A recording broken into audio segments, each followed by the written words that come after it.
நீங்க எப்போவாவது ஒரு பழைய தூசு படிஞ்ச கவிதை புத்தகத்தை எடுத்து புரட்டி பார்த்திருக்கீங்களா? ஆமா, நிறைய பேர் அப்படி பாக்குறதுண்டு. ஆனா முழுசா படிக்க மாட்டாங்க. கரெக்ட். இப்போ அந்த ஆழமான அலசலை கேட்டுக்கிட்டு இருக்கிற நீங்க ஒருவேளை ஆபீஸ்க்கு டிராவல் பண்ணிக்கிட்டு இருக்கலாம், இல்லனா வீட்ல ஒரு கப் காஃபியோட ரிலாக்ஸ்டா உட்கார்ந்துருக்கலாம். ம் உங்க அன்றாட வாழ்க்கையோட அவசரங்களுக்கு நடுவுல அந்த பழைய கவிதைகள் எல்லாம் வெறும் வார்த்தைகளின் அடுக்குகள் இல்லனா எதுகை மோனையோட பாடப்பட்ட சாதாரண செய்யுள்கள்னு மட்டும் உங்களுக்கு தெரியலாம். கண்டிப்பா. அத ஒரு இலக்கியமா மட்டும்தான் நம்ம பாப்போம். அதுதான், ஒரு உடைந்த எலும்ப எக்ஸ்ரே காட்டிடுற மாதிரி அந்த பாடல்களின் அர்த்தம் இதுதான்னு நாமளே ஒரு மேலோட்டமான முடிவுக்கு வந்துடுவோம். ஆனா அதை எழுதினவங்க முற்றிலும் வேற ஒரு பரிமாணத்துல இயங்கிக்கிட்டு இருந்தாங்கன்னா, ஆட, அப்படி யோசிச்சா விஷயம் வேற லெவலுக்கு போகுமே. ஆமா, அந்த வார்த்தைகள் வெறும் இலக்கியம் அல்ல, அது மனித உடலையும் இந்த பிரபஞ்சத்தையும் இணைக்க எழுதப்பட்ட ஒரு மிக பிரம்மாண்டமான ரகசிய குறியீடுனா எப்படி இருக்கும்? அதுதான் இங்க நாம பேச போற மிக முக்கியமான விஷயம். அதாவது பல நேரங்கள்ல ரொம்ப எளிமையா தோன்ற விஷயங்களுக்கு பின்னாலதான் பிரபஞ்சத்தோட மிகப்பெரிய ரகசியங்கள் ஒளிச்சு வைக்கப்பட்டிருக்கும். சரியா சொன்னீங்க. இப்ப பாத்தீங்கன்னா, நம்ம கடலோட மேற்பரப்புல இருக்கிற அலைகளை மட்டுமே பார்த்து ரசிச்சுட்டு இருக்கோம். ஆனா அதுக்கு அடியில பல 1000 அடி ஆழமுள்ள அமைதியான ஆச்சரியங்கள் நிறைந்த ஒரு இருண்ட உலகமே இருக்கும். சித்தர்களின் பாடல்களும் அப்படிதான். அந்த ஆழமான கடலுக்குள்ள தான் இன்னைக்கு நாம பயணிக்க போறோம். அறிவு தேடல்ல எப்போதுமே ஆர்வம் காட்டுற உங்களுக்காக, ஆம், இதை இப்போ கவனிச்சுக்கிட்டு இருக்கிற உங்களுக்காக பிரத்யேகமா தயாரிக்கப்பட்ட இந்த ஆழமான அலசலுக்கு உங்களை வரவேற்கிறோம். ரொம்ப சந்தோஷம். இன்னைக்கு நாம எடுத்துக்கிட்ட ஆதாரப்பொருள் என்னன்னு பாத்தீங்கன்னா, சேலம் குப்புசாமி ஐயா அவங்களோட ஒரு மிகச்சிறந்த யூடியூப் சொற்பொழிவின் எழுத்துப்படி. அதுல வள்ளலார் மற்றும் சித்தர்களோட மறைப்பொருளை அவர் ரொம்ப நுட்பமா விளக்கியிருக்கார். அது ரொம்ப அற்புதமான ஒரு சொற்பொழிவு. ஆமா, பொற்குன்றே அகம்புறமும் அப்படின்னு தொடங்குற வள்ளலாரோட ஒற்றை பாடலுக்குள்ள மனித உடலோட இயற்பியல், உயிரியல், அப்புறம் பிரபஞ்சத்தின் ரகசியங்கள் எப்படி புதைஞ்சு கிடக்குதுன்னு தோண்டி எடுக்கிறது தான் இந்த உரையாடலோட முக்கிய நோக்கம். கண்டிப்பா இத பத்தி பேசியே ஆகணும். சரி, உள்ள போறதுக்கு முன்னாடி முதல்லயே எனக்கு ஒரு சந்தேகம். ஒரு சாதாரண பாடலுக்குள்ள இவ்வளவு ரகசியங்களை ஏன் அவங்க மூடி வைக்கணும்? அது நேரடியாவே சொல்லிருக்கலாமே. அங்கதான் நமது பண்டைய இலக்கணங்கள் நமக்கு வழிகாட்டுது. சித்தர்கள் தங்களோட மெய்ஞானத்தை பதிவு செய்ய பயன்படுத்தின அந்த உத்திக்கு ஒரு பெயர் இருக்கு. தொல்காப்பியர் இலக்கணங்களை விளக்கும் போது 2 விஷயங்களை குறிப்பிடுறார். ஓ, தொல்காப்பியப்பலே எடுக்கணும் விடை இருக்கா? ஆமாம். ஒன்னு உள்ளுரை உவமம், மற்றொன்று இறைச்சி. இந்த இறைச்சி அப்படிங்கிற சொல்லுல தான் ஒட்டுமொத்த ரகசியமும் அடங்கியிருக்கு. ஒரு நிமிஷம் பொறுங்க. இறைச்சி அப்படின்னு எனக்கும் சரி, இதை கேட்கிற பலருக்கும் சரி உடனடியா ஞாபகத்துக்கு வருது மாமிசம் மட்டும்தான். நான் சொல்றது கரெக்டா? ஆமாம், பொதுவா அப்படிதான் தோணும். ஒரு தூய்மையான ஆன்மீக பாடலுக்குள்ள மாமிசம் அப்படிங்கிற வார்த்தைக்கு என்ன வேலை? இது கொஞ்சம் முரண்பாடா இல்லையா? மேலோட்டமா பார்த்தா அது முரண்பாடு போலதான் தெரியும். ஆனா அது சித்தர்களோட ஆழமான மொழி விளையாட்டு. இறைச்சி அப்படிங்கறத இறை கூட்டல் சி அப்படின்னு பிரிச்சு பார்க்கணும். ஓஹோ, இறை கூட்டல் சி. ஆமாம். இறை அப்படின்னா இருப்பதிலேயே மிகவும் சிறியது, கண்ணுக்கு எட்டாதது, அருவத்தை கடந்ததுன்னு பொருள். சி அப்படிங்கிறது செயல்பாட்டை குறிக்கும். அட, எந்த விளக்கமும் இருக்காது. ஆனா தேடலோட அந்த ஆன்மீக நெறியில செல்றவங்களுக்கு அது சட்டென்ற ஒரு புரிதலை கொடுத்துடும். இத கொஞ்சம் விரிவாக பார்ப்போம். நீங்க சொல்றது கேட்டா இது பார்க்கிறதுக்கு ஒரு கம்ப்யூட்டர் ஜிப் ஃபைல் அல்லது ஒரு ஆன்மீக QR கோட் மாதிரி தெரியுது. சரியா சொன்னீங்க. சூப்பரான உதாரணம். அதாவது காகிதத்துல அச்சடிக்கப்பட்ட அந்த வரிகள் எல்லாம் வெறும் புள்ளிகள் தான். ஆனா தகுதியான ஒரு ஸ்கேனர் நம்மகிட்ட இருந்தா மட்டுமே உள்ள என்ன ரகசியம் இருக்குன்னு படித்து தெரிஞ்சுக்க முடியும் இல்லையா? அந்த ஸ்கேனரை தான் சித்தர்கள் ஒவ்வொரு வார்த்தைக்குள்ளும் ஒழிச்சு வச்சிருக்காங்க. மிக சரியான ஒப்பீடு. இத ஒரு பரந்த கண்ணோட்டத்தோட இணைச்சு பார்த்தா இதோட வீச்சு உங்களுக்கு புரியும். இந்த ரகசியங்கள் எப்படி ஒரு இந்தியனோட மரபணுவிலே இயல்பாக கலந்திருக்குன்னு நமது ஆதாரங்கள்ல ஒரு அருமையான பதிவு இருக்கு. ஆமா. ஆக்ஸ்போர்ட் பல்கலைக்கழக பேராசிரியரும் பின்னாடி இந்தியாவுக்கு வந்து சன்னியாசியாக மாறியவருமான பேட் கிரிஃபித்ஸ் அவங்களோட அனுபவம் அது. ஆமா, அவர் நம்முடைய திருவாசகத்தையும் திருமந்திரத்தையும் படிச்சுட்டு இதோட ஆழத்தை கண்டு வியந்து போனார்னு அந்த எழுத்துப்படியில குறிப்பிட்டிருந்ததே உண்மைதான். அவர் குப்புசாமி ஐயா கிட்ட ஒரு நெகிழ்ச்சியான சம்பவத்தை பகிர்ந்துக்கிறாரு. மேல நாடுகள்ல ஒரு சின்ன பையன் கிட்ட போய் கடவுள் எங்கே இருக்காருன்னு கேட்டா அவன் உடனே வானத்தை காட்டுவான் இல்லையா? ஆமா, எங்கோ எட்டாத தூரத்துல மேகங்களுக்கு பின்னால கடவுள் இருக்காருன்னு அவங்க நம்புறாங்க. ஆனா இந்தியாவோட வீதிகள்ல விளையாடுற ஒரு சாதாரண குழந்தைகிட்ட கடவுள் எங்கேன்னு கேட்டா அது தன் நெஞ்சத்துல கை வச்சு உள்ளே இருக்காருன்னு ரொம்ப இயல்பா சொல்லுதுன்னு அவர் ஆச்சரியப்படுறாரு. கேட்கவே ரொம்ப சிலிர்ப்பா இருக்கு. பைபிள்ல கூட the kingdom of God is within you அப்படின்னு சொல்லப்பட்டிருந்தாலும் அத வெறும் தத்துவமா பார்க்காம ஒரு சாதாரண குழந்தைக்கும் கொண்டு சேர்த்த பெருமை இந்திய ஆன்மீக பூமிக்கே உரியது. அதத்தான் வள்ளலார் அகம் புறமும் பொழிந்து நின்ற பூரணமே அப்படின்னு பாடலோட முதல் வரியிலேயே முத்திரையா பதிக்கிறார். ஓ, அகம்புறமும்னா உள்ளேயும் வெளியேயும் ஒரே இறைவன் தான் நிரம்பியிருக்கான்னு அர்த்தமா? ஆமா, அதுதான் அதோட முழுமையான பொருள்.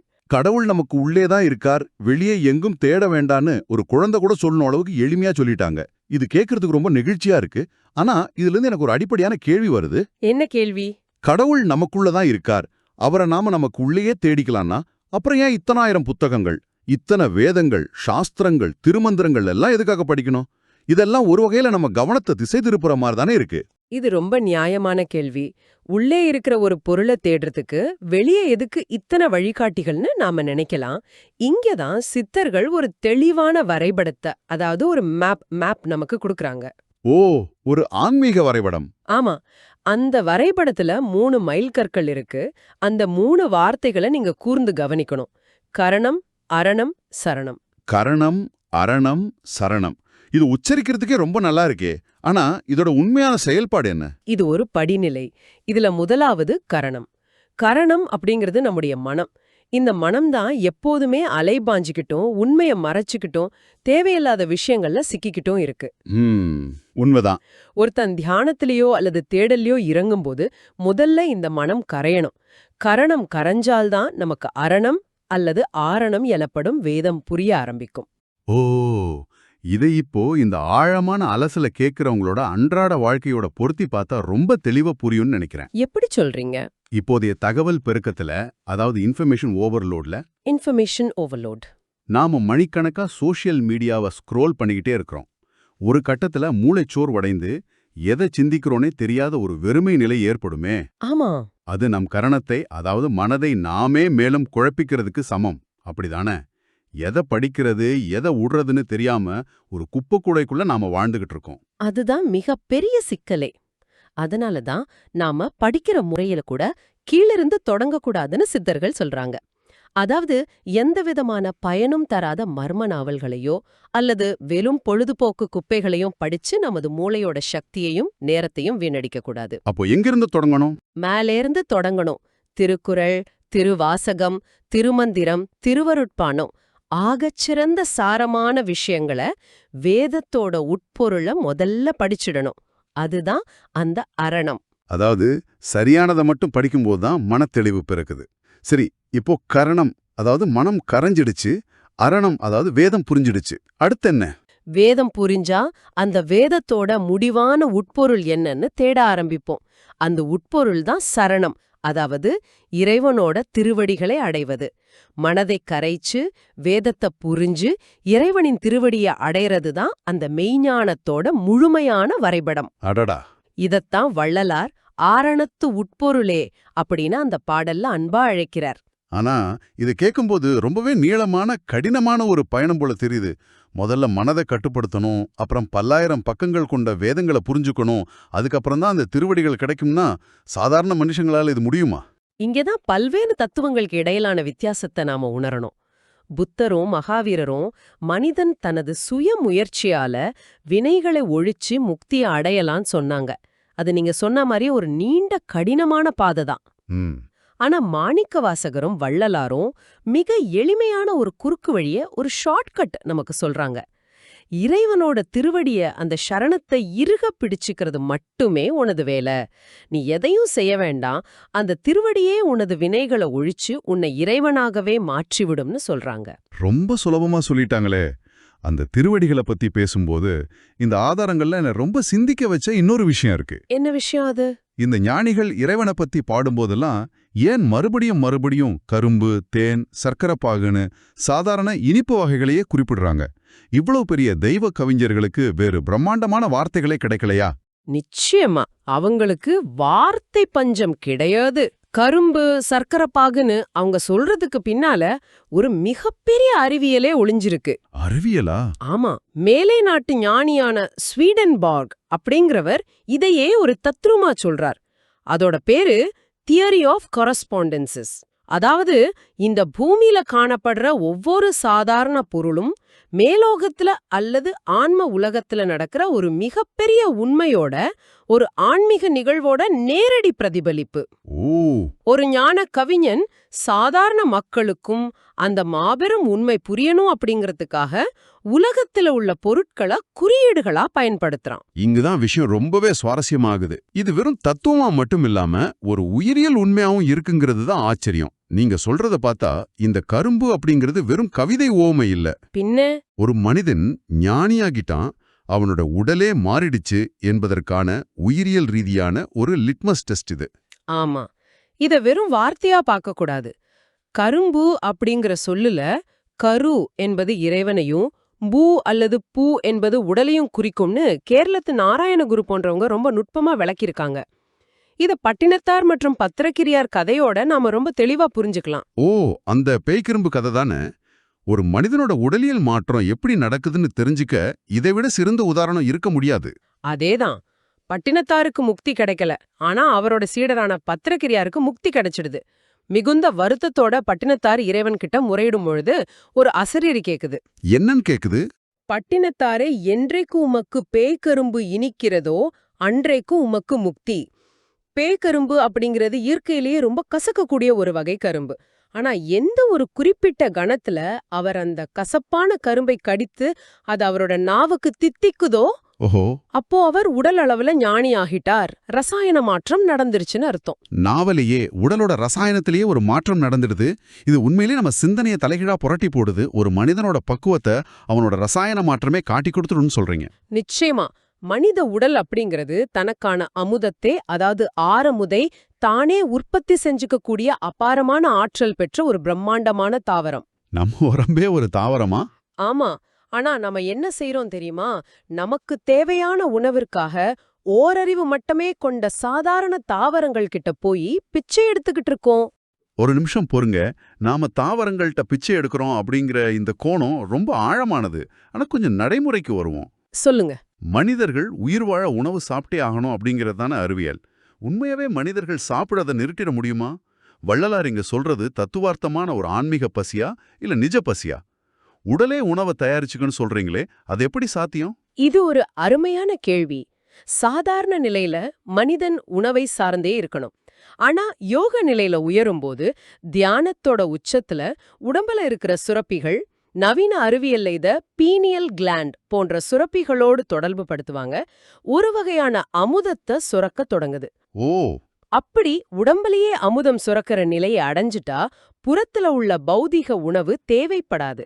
அதத்தான் வள்ளலார் ஆரமுது உண்டு என்னோடு ஆடியடி பந்துன்னு அழைக்கிறார். அட, தன்னுள் சுரக்கிற அந்த ஒளி அமுதத்தை உண்பவர்களுக்கு உடல் அழிவதே இல்லை, அவங்க மரணமில்லா பெருவாழ்வே அடையறாங்க.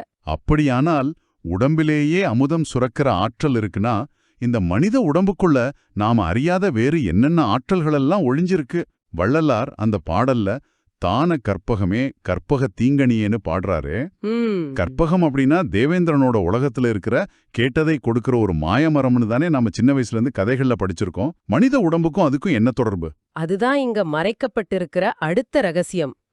கற்பகம் அப்படிங்கிறது இந்திரலோகத்துல எங்கோ முளைச்சு நிக்கிற மரம் இல்ல, அது இந்த மனித உடம்பு தான். நம்ம உடம்பா? ஆமா, கேட்டதையெல்லாம் கொடுக்கக்கூடிய, நினைத்ததை சாதிக்கக்கூடிய ஆற்றல் இந்த தேகத்துக்கு இருக்கு. ஆனா அந்த ஆற்றலை இறைவன் யார் கையில கொடுப்பான்னு தெரியுமா? யார்கிட்ட? கொஞ்சமும் சுயநலம் இல்லாம எப்போதுமே பிற உயிர்களோட பசிய போக்குறதுலயும் பிறர் துன்பத்தை நீக்கிறதுலயும் பொதுநலமாகவே வாழ்ந்து வரவங்களோட கைகள்ல தான் இறைவன் அந்த கற்பகத்தை அழிப்பான். ஓஹோ, மணிமேகலைக்கு அமுத சுரபி கிடைச்சதும் அப்படிதான். அவ தனக்காக சாப்பிட மாட்டா, எப்போதுமே எல்லோருக்கும் தானமளிப்பாங்கிற தகுதியை பார்த்துதான் அந்த மாபெரும் ஆற்றல் அவளுக்கு வழங்கப்பட்டுச்சு. இதையெல்லாம் நான் ஏத்துக்கிறேன். உடம்பு ஒரு கற்பக மரம், சுயநலம் இல்லாதவங்களுக்கு அது செயல்படும் அப்படிங்கிறது புரியுது. ஆனா பாடல்ல முக்கணி அப்படின்னு ஒரு வார்த்தை வருதே, முக்கணினா மா பலா வாழைன்னு தானே நம்ம இது வரைக்கும் நினைச்சுக்கிட்டு இருக்கோம். ஆமா, பொதுவா அப்படித்தான் நினைப்போம். உடம்பு தான் கற்பக மரம்னா உடம்புக்கும் இந்த மாப்பலா வாழைக்கும் என்ன சம்பந்தம்? இது கொஞ்சம் குழப்பமா இருக்கே. இங்கதான் சித்தர்களோட இறைச்சி அப்படிங்கிற குறியீடு மீண்டும் வேலை செய்யுது. மிகவும் ஆச்சரியமுற்ற விஷயம் என்னன்னா, முக்கணி அப்படிங்கிறது மா, பலா, வாழை இல்ல. அதை முக்கு கூட்டல் கனின்னு பிரிக்கணும். முக்கு அப்படிங்கிறது மனித உடம்போட புருவ மத்தியில உள்ள ஒரு மையப்புள்ளி. நம் உடம்புல உள்ள மிக முக்கிய நாடிகளான இடகலை, பிங்கலை, சுழுமுனை ஆகிய மூன்றும் ஒன்றாக சந்திக்கும் இடம்தான் அந்த முக்கு. ஓஹோ, அப்படியானால் இது நம் உடம்போட நரம்பு மண்டல சிக்னல்கள் எல்லாம் சந்திக்கிற ஒரு மெயின் ரவுட்டர் அல்லது ஒரு பெரிய சுவிட்ச் போர்டு மாதிரி செயல்படுதா? அந்த முக்குல தியானிக்கும் போது கிடைக்கிற பலன் அப்படிங்கறதால தான் அது முக்கணியா? முற்றிலும் உண்மை. அந்த ரவுட்டரை நாம ஆன் செய்யணும். இத நிரூபிக்க இன்னொரு பிரமிப்பூட்டுற தகவலை சொல்றேன் கேளுங்க. சொல்லுங்க. முகூர்த்தம் அப்படிங்கிற சொல்ல நம்ம கல்யாணங்கள்ல சாதாரணமா பயன்படுத்துறோமே, அதோட உண்மையான அர்த்தம் என்ன தெரியுமா? ஒரு நல்ல நேரம்னு தானே சொல்லுவாங்க. ஒரு குறிப்பிட்ட மணி நேரத்துல தாலி கட்டுறது அப்படிங்கிறது ஜோதிடர்கள் சொல்றது.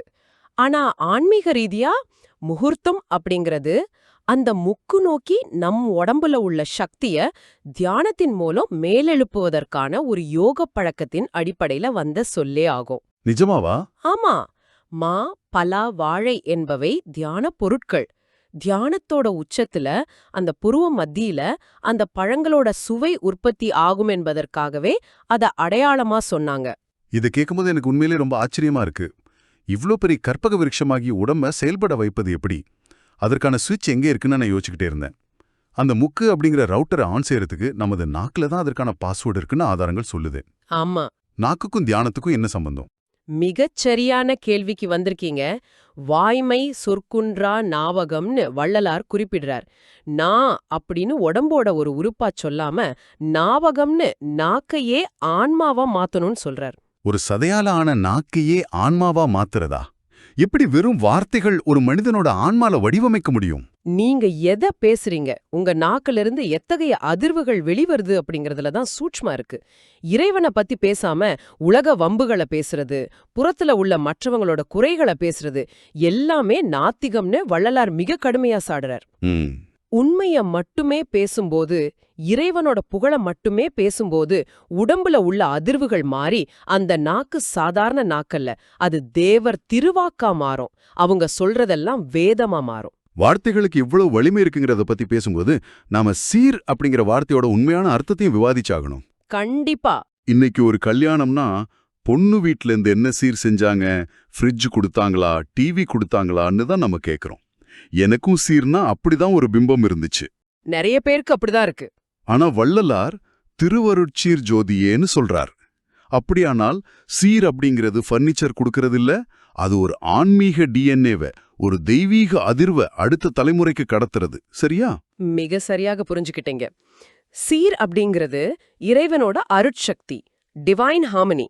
அது தூய காற்றாகவும் அமுதமாகவும் அறிவாகவும் நமது சிற்றபையில இயங்கிக்கிட்டு இருக்கிறது. அட, ஒரு பெண்ணுக்கு சீர் அப்படிங்கிறது அவரோட பரம்பரை பல தலைமுறைகளா தியானத்தாலும் நல்ல செயல்களாலும் சேர்த்து வச்ச அந்த அருட்செல்வம் அவளோட மரபணுக்கள் வழியா எந்த குறையும் இல்லாம அடுத்த சந்ததிக்கு கடத்தப்படுறதுதான்.